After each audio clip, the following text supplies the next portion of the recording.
Hello friend, welcome on E tech engineering. आज हम एक न्यू चैप्टर स्टार्ट करेंगे ट्रांसपोर्टेशन इंजीनियरिंग का, यानी कि हाईवे का, जिसका नाम है हाईवे डेवलपमेंट एंड प्लानिंग। इसमें कुछ बेसिक क्वेश्चन एग्ज़ाम में पूछे जाते हैं। तो इसमें हम बेसिकली क्या पढ़ेंगे कि हाईवे का डेवलपमेंट कैसे हुआ और हम किस तरह से प्लानिंग स्टार्ट हुई। तो हाईवे के डेवलपमेंट में हम सबसे पहले अर्ली डेवलपमेंट, यानी कि ऑल ओवर के वर्ल्ड किस तरह से हाईवे डेवलप हुआ, फिर इंडिया में किस तरह से डेवलपमेंट स्टार्ट हुआ और प्लानिंग किस तरह से की गई कि आज हमारे यहाँ आज हम इंडिया में एक अच्छा हाईवे हमें देखने के लिए मिलता है। तो उसकी प्लानिंग किस तरह से स्टार्ट हुई और किस तरह से डेवलपमेंट हुआ वो हम इस चैप्टर में पढ़ेंगे। और फिर इस वीडियो में लास्ट में हम कुछ बेसिक MCQ भी देखेंगे जो कि एग्ज़ाम में पूछे जा सकते हैं। तो सबसे पहले जो रोड का जो डेवलपमेंट हुआ, स्टार्टिंग में historical development of road construction, early development. जैसे कि हम जानते हैं स्टार्टिंग में जो लोग पहले फुटपाथ पर ट्रैवल करके थे, फिर एनिमल्स को यूज़ किया जाने लगा क्योंकि व्हील का इन्वेंशन हुआ था। व्हील के साथ हम एनिमल को उसके साथ अटैच करके थे और उसके थ्रू हम ट्रैवल करके थे। तो जैसे जैसे हम आगे बढ़े, हमारी लाइफ और ज़्यादा डेवलप हुई, तो डिफरेंट सिविलाइजेशन आई, उनमें डेवलपमेंट हुआ, रोड डेवलपमेंट हुआ। जैसे कि 3500 BC में मेसोपोटामिया में हमें हार्ड सरफेस देखने के लिए मिलती है। फिर उसके बाद जो हमारा ऑथेंटिक रिकॉर्ड है रोड डेवलपमेंट का, वो असायरियन एम्पायर में मिलता है 1900 BC में। और फिर उसके बाद जो लार्ज स्केल पर डेवलपमेंट हुआ वो रोमन एम्पायर में देखने के लिए मिलता है। रोमन एम्पायर में बहुत लार्ज स्केल पर रोड डेवलपमेंट हुआ और कुछ जो कंस्ट्रक्शन टेक्निक यूज़ किए गई वो यहाँ से स्टार्ट हो गई है। तो देखिए, कभी कभी जो रोड डेवलपमेंट स्टार्ट हो गया है उसमें उनके सीक्वेंस पूछ लेते हैं। तो ये कुछ सीक्वेंस है। सबसे पहले रोमन रोड, फिर ट्राफेगोइट कंस्ट्रक्शन, फिर मेटकाफ कंस्ट्रक्शन, फिर कैलफोर्ड कंस्ट्रक्शन और फिर मैकेडम कंस्ट्रक्शन। तो इनका कुछ सीक्वेंस याद कर सकते हैं। उसके लिए ट्रिक भी याद कर सकते हैं, RTMTM। ये एक बार गेट में ये पूछा गया था क्वेश्चन। फिर देखिए, रोमन रोड ये सबसे पहला कंस्ट्रक्शन है, इलेबरेट कंस्ट्रक्शन है, जिसमें कुछ कंस्ट्रक्शन टेक्निक को यूज़ किया गया है इंजीनियरिंग की तरह। तो इसमें क्या किया गया है, ये जो रोड बनाई गई थी वो स्टोन ब्लॉक से मिलकर बनाई गई थी। तो इसमें स्टोन यूज़ किए गए डिफरेंट थिकनेस के, और एक एपिंग वे बिल्टअप किया गया 312 BC। एपिंग वे जैसे कि आज का हमारा मॉडर्न कैरिज वे है, इस तरह से उनका एपिंग वे। तो हम इसके कुछ मेन फीचर देखते हैं। तो सबसे पहले हम रोमन रोड को देखेंगे कि इस तरह से वो रोड बनी। देखिए, इस तरह का एक रोड डेवलपमेंट हुआ, ये उसका एक टिपिकल क्रॉस सेक्शन है। उसमें किस तरह से सबसे पहले हम जो रोड डेवलपमेंट हुआ वो बिल्कुल स्ट्रेट है, उसमें कोई भी स्लोप नहीं किया गया है। तो ये कैसे इन्होंने ये रोड बनाई हम देखते हैं। तो उसमें क्या है, पहले जहाँ पर भी रोड बनानी हो तो वहाँ पर कुछ पहले सॉइल रही होगी, तो सॉइल को एक्सकवेट किया जाता था जब तक कि नीचे एक हार्ड स्ट्रेटम नहीं मिल जाए। और जब हार्ड स्ट्रेटम के ऊपर की सॉफ्ट सॉइल पूरी निकाल ली गई तो उसके ऊपर कुछ लार्ज बिल्डिंग स्टोन्स को प्लेस किया गया। ध्यान रखिएगा कि जो रोमन रोड में जितना भी कंस्ट्रक्शन हुआ वो सब लाइम मोर्टार में बनाया गया। तो इसमें जितने भी स्टोन है सबको लाइम मोर्टार के साथ उनको जोड़ा गया। फिर सबसे पहले हमने कुछ लार्ज स्टोन यूज़ किए गए, फिर उसके बाद उससे छोटे और टॉप वेयरिंग सरफेस में एक थोड़े बड़े स्टोन्स यूज़ किए गए। तो इसमें जो टोटल थिकनेस है वो 0.75 to 1.2 मीटर रखी गई, और उसकी जो विड्थ है वो 2.2 से 2.5 मीटर रखी गई। और साइड में एक कर्ब स्टोन भी रखा गया। और जितनी भी ये लेयर हैं, जैसे कि स्टोन की सबसे पहले एक लेयर रखी गई, उसमें उसकी थिकनेस को कितना रखा गया, 10 to 20 सेंटीमीटर। फिर सेकंड लेयर, ये वाली सेकंड लेयर इसके ऊपर जो रखी गई, उसकी थिकनेस 25 to 40 सेंटीमीटर। उसके बाद फिर और लेयर रखी गई, वो भी इतनी, यानी कि सबसे पहले थोड़ी कम थिकनेस की, फिर उससे ज़्यादा थोड़ी ज़्यादा थिकनेस, उससे ज़्यादा थोड़ी थिकनेस, और फिर उसके बाद टॉप वेयरिंग सरफेस जिसकी थिकनेस कम रखी गई, 10 to 15 सेंटीमीटर। तो इस तरह से ये रोड डेवलपमेंट हुआ।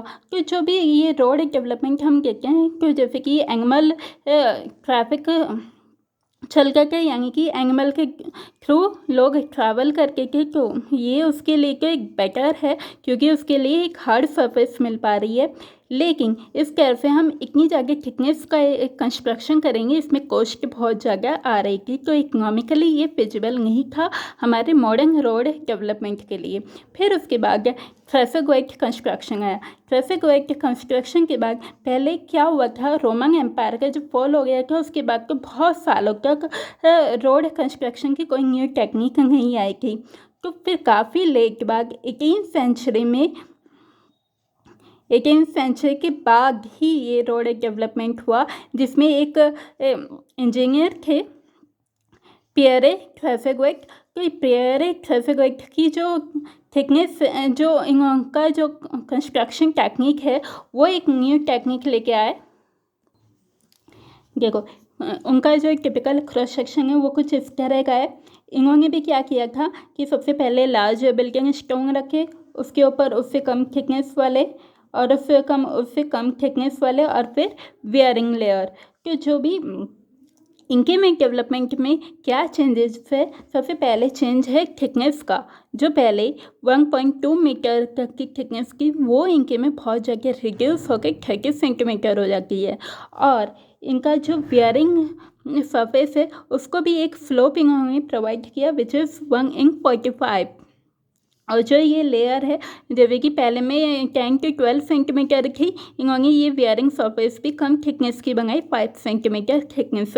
और जो इन्होंने शोल्डर को भी एक स्लोप प्रोवाइड किया, 1/20। शोल्डर को स्लोप इसलिए ताकि जो भी पेमेंट से जो वाटर है वो इसके थ्रू ईजिली ड्रेन हो जाए, और उसके लिए साइड में साइड ड्रेन भी प्रोवाइड की गई।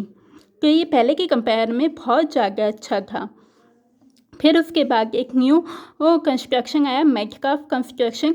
ये जो मेटकाफ कहाँ से बिलोंग करके थे, ये इंग्लैंड से बिलोंग करके थे, और इन्होंने रॉबर्ट फिलिप की रिकमेंडेशन को फॉलो की, और उसके बेसिस पर ही जो उन्होंने कंस्ट्रक्शन स्टार्ट किया। और ये माना जाता है इन्होंने 290 किलोमीटर रोड डेवलपमेंट किया इंग्लैंड में ही। एक तो क्योंकि ये जो है ब्लाइंड थे, तो इनका बहुत ज़्यादा वर्क रिकॉर्डेड नहीं किया जा सका।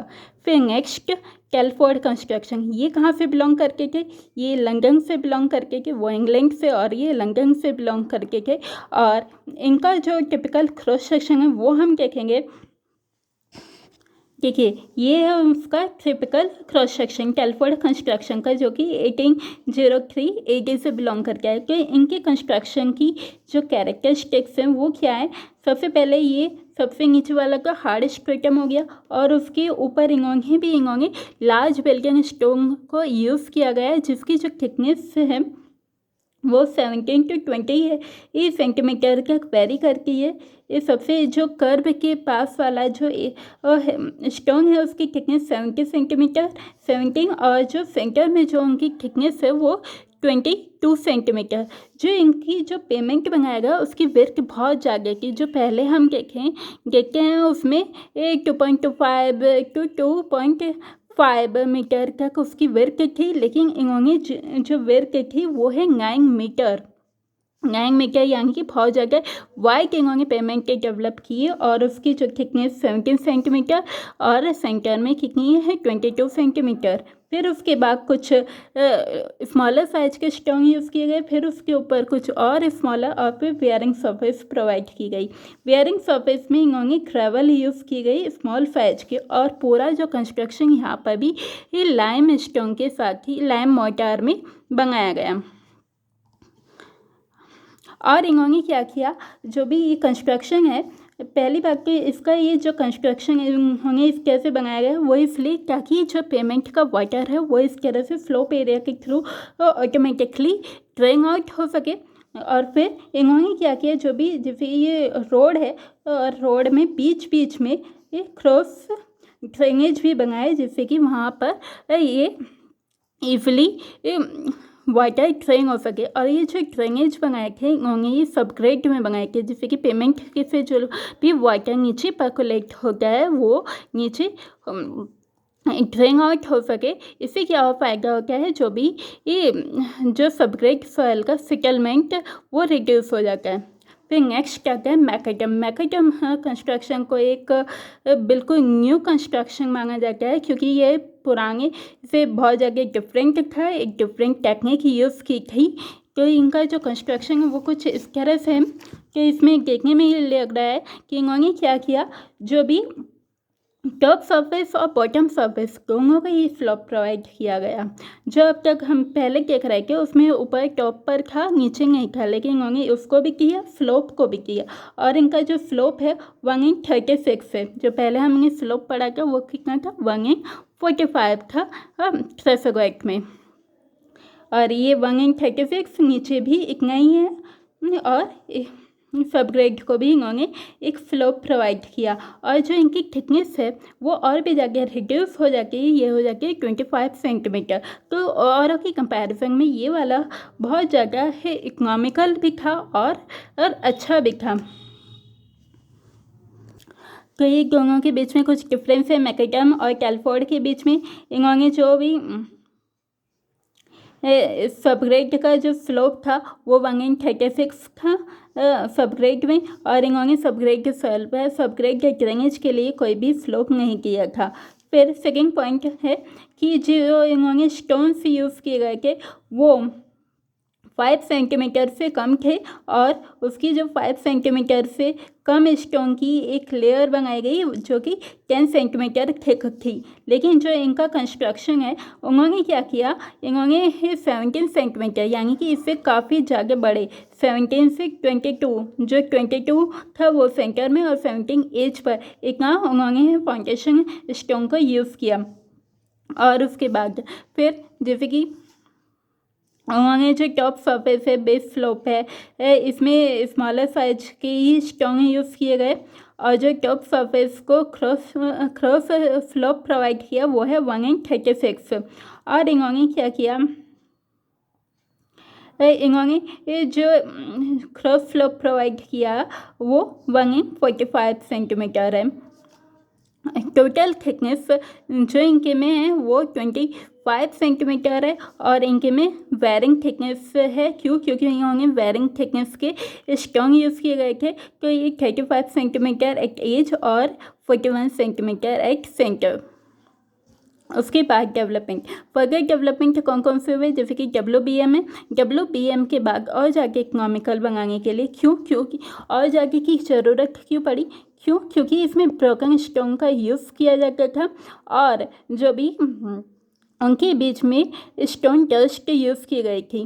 तो वो जो स्टोन डस्ट है वो ड्राई वेदर और वेट वेदर दोनों के लिए प्रॉब्लम कॉज कर रही थी। क्योंकि जो ड्राई वेदर है उसमें क्या होता है कि जो भी स्लो मूविंग व्हीकल होते थे जैसे कि एनिमल कार्ट, उसके द्वारा उन पर बहुत ज़्यादा स्ट्रेस लगता था। तो वो और चर्न हो जाते थे जो स्टोन्स के, तो जाके डस्ट बन जाएगी। और फास्ट मूविंग व्हीकल के द्वारा वो जो भी डस्ट बनती थी वो अपने साथ कैरी अवे कर ले जाती थी। तो उससे क्या होता था, उस का इरोजन होता था उस पेमेंट का।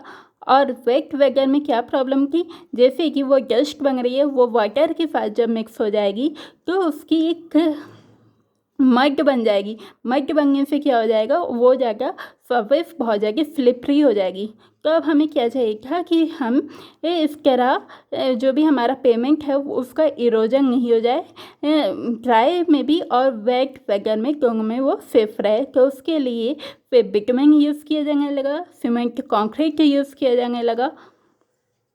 फिर हाईवे डेवलपमेंट इन इंडिया में एंशियंट इंडिया में मुगल पीरियड में और 19th सेंचुरी में किस तरह से रोड का डेवलपमेंट हुआ, ये इतना ज़्यादा इम्पॉर्टेंट नहीं है, वो एग्ज़ाम में क्या इम्पॉर्टेंट है वो हम देख लेंगे।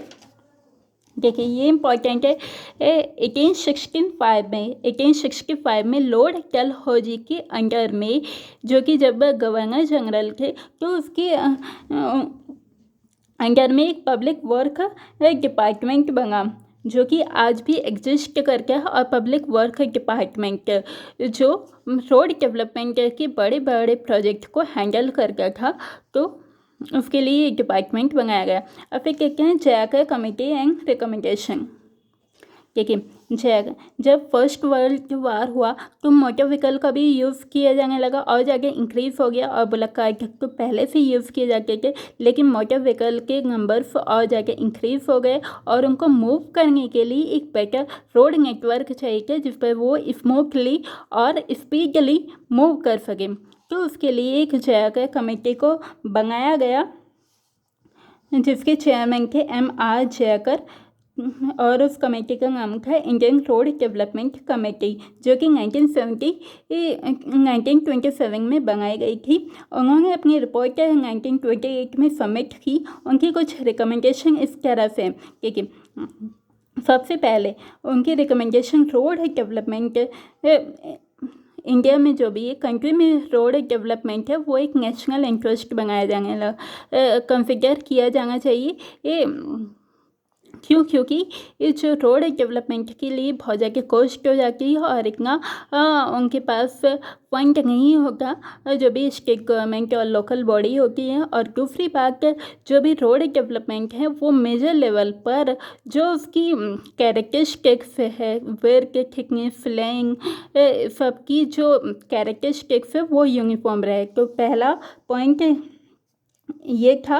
और फिर सेकंड पॉइंट के लिए एक एक्स्ट्रा टैक्स लगना चाहिए पेट्रोल पर, और फिर उन्होंने ये एक इस तरह का फंड डेवलपमेंट करने के लिए एक रोड डेवलपमेंट फंड बनाया जाना चाहिए, रिकमेंडेशन है ये। और फिर सेमी ऑफिशियल टेक्निकल बॉडी भी बनाई जानी चाहिए, ये जिससे कि वो एडवाइस कर सके कि रोड का डेवलपमेंट कैसे हुआ। फिर हम देखेंगे बाद में कि एक सेमी टेक्निकल बॉडी IRC बनाई गई थी, जो कि एक एडवाइजरी बॉडी है रोड डेवलपमेंट पर। और एक रिसर्च ऑर्गेनाइजेशन भी बनाया जा सके, जो कि रिसर्च और डेवलपमेंट वर्क को कर सके। क्योंकि हमें देखना है कि इस तरह से रोड डेवलपमेंट और भी ज़्यादा इकोनॉमिकल हो सके और उसका एक्सपेंशन ज़्यादा से ज़्यादा हो सके। फिर सेंट्रल रोड फंड, जैसे कि मैंने बताया, जो सेंट्रल रोड फंड इन्होंने रिकमेंड किया था ये बनाया जाना चाहिए। तो इनके रिकमेंडेशन को एक्सेप्ट करके भी 1929 में एक सेंट्रल रोड डेवलपमेंट फंड बनाया गया और उसके बेसिस पर कंज्यूमर पर 2.64 पैसा पर लीटर चार्ज किया गया। उसके बाद IRC यानी कि इंडियन रोड कांग्रेस एक सेमी ऑफिशियल टेक्निकल बॉडी बनाई गई 1934 में। ये भी उनकी जगह कमेटी की रिकमेंडेशन पर बेस बनाई गई थी। इनका काम था कि एक ऐसा स्टैंडर्ड स्पेसिफिकेशन को डेवलप करना जिससे कि रोड कंस्ट्रक्शन पर कुछ स्टैंडर्ड स्पेसिफिकेशन बनाए जा सके, जो कि ऑल ओवर के कंट्री एप्लीकेबल हो, और प्रोफेशनल ओपिनियन भी प्रोवाइड करना किस तरह से रोड को ऑर्गेनाइज किया जा सकता है, उसको अच्छे से उसका एडमिनिस्ट्रेशन किया जा सकता है। फिर उसके बाद मोटर व्हीकल एक्ट, ये कब बना था? 1939 में बना था। और ये क्यों बनाया गया था? जिससे कि ट्रैफिक को रेगुलेट किया जा सके in the form of traffic law, ordinance और रेगुलेशन। कुछ इस तरह के लॉ ऑर्डिनेंस बनाए जा सकें, कुछ इस तरह की रेगुलेशन लाई जा सके जो कि ऑल ओवर के इंडिया एप्लीकेबल हों और उनको लोग अच्छे से उनको फॉलो करें। नेक्स्ट वीडियो में हम देखेंगे कि जो 3 कॉन्फ्रेंस हुई थी, नागपुर रोड कॉन्फ्रेंस, बॉम्बे और लखनऊ, वो सब हम देखेंगे और कुछ MCQs भी देखेंगे। जब तक के लिए थैंक यू।